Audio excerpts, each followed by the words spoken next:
The Uniform Commercial Code is a set of suggestions that have been adopted by many states and enacted into their laws. This means that the UCC holds great power and authority over your day-to-day business activities. The UCC consists of 9 articles that focuses on sales, leases, negotiable instruments, bank deposits and collections, funds transfer, letters of credit, bulk sales, documents of title, investment securities, and secure transactions. Each article is very important to understand as you grow your business. However, for purposes of this course, we will focus on Article 2 of the UCC, which is sales. There are 7 parts to Article 2. Part 1 is the short title, General Construction and Subject Matter. Part 2 is Form, Formation, and Readjustment of Contract. Part 3 is General Obligation and Construction of Contract. Part 4 is Title, Creditor, and Good Faith Purchases. Part 5 is Performance. Part 6 is Breach, Repudiation, and Excuse. And Part 7 is Remedies. Let's get a basic understanding of these parts. Part 1 is where you will find vocabulary and the definitions of terms that are very important to know before and during conducting business. Terms such as merchant, goods, contract, agreement, and termination will be defined here with definitions that may be similar in a regular dictionary.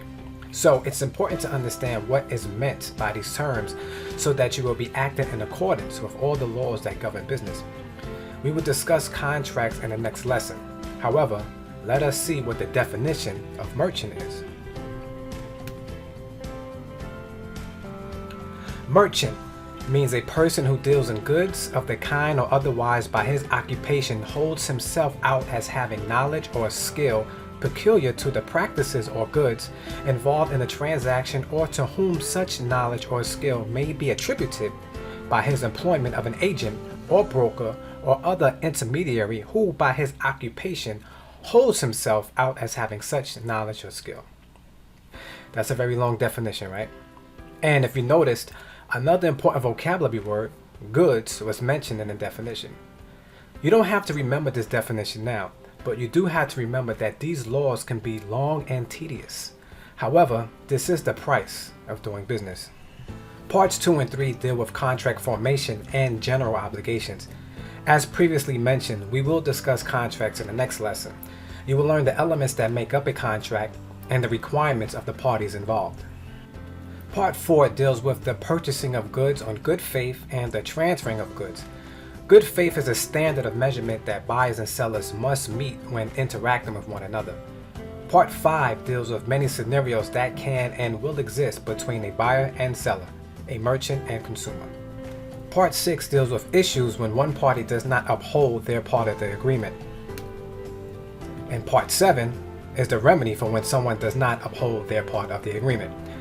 As you can already tell, the UCC is a long set of complex laws that need to be understood carefully. It is not your duty to remember all of the articles.